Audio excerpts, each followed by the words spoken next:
મહિનામાં સુધી એક જ જગ્યાએ 10 થી 15 કરોડ શિક્ષણ માટે દાન ભેગું કરીને પછી ઊભા થશે.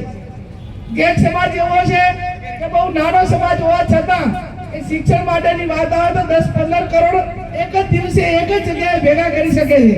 અને જો આપણે જનસંખ્યામાં ભલે ઘણા હોઈએ પણ શિક્ષણની વાત આવે તો એમાં ક્યાંક ને ક્યાંક આપણે જે પ્રમાણમાં આપવું હોય એ પ્રમાણે આપી શકતા નથી.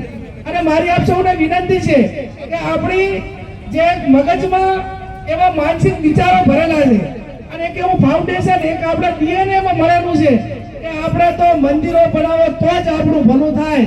જો પ્રતિષ્ઠા કરવાની હોય તો ઠાકોર સમાજમાં નાનું ગામ હોય ને તો 1 કરોડ ભેગા કરે. હમણાં અઠવાડિયા પહેલા અહીંયા દિયોદર તાલુકાના સુરાણા ગામે ઠાકોર સમાજની પ્રતિષ્ઠા હતી.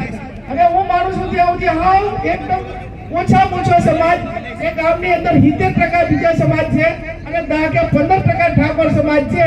કઈ મહાકાળી માતાની પ્રતિષ્ઠા હતી તો એમણે 1 કરોડ રૂપિયા ભાગ ભાજીને વ્યાજે લાવી અને મહાકાળી માતાના મંદિર માટે 1 કરોડ ભેગા કર્યા. એટલે મારો કહેવાનો અર્થ એટલો છે કે તમે જ્યાં સુધી પેઢી દર પેઢી શિક્ષણમાં આપવા માટેની તમે માનસિકતા નહીં કેળવો ત્યાં સુધી આ સમાજનું શિક્ષણનું સ્તર સુધરવાનું હોય નહીં સુધરે. એનું કારણ કે આપણે માત્ર દેવી દેવતાઓ 84 ના ખાતાવાળા અંધશ્રદ્ધા ભુવા ને પાવળિયા એનો વૈભવી દાન એકાબીજાના દેખાદેખીના ખર્ચા આમાંથી સમાજ બહાર લઈ નીકળે ત્યાં સુધી આ સમાજના શિક્ષણમાં જે આપણે પરિણામ લાવવું છે એ પ્રમાણે લાવી શકશું નહીં. આજે આપણા કિરીટભાઈ આપણી વચ્ચે પધાર્યા છે.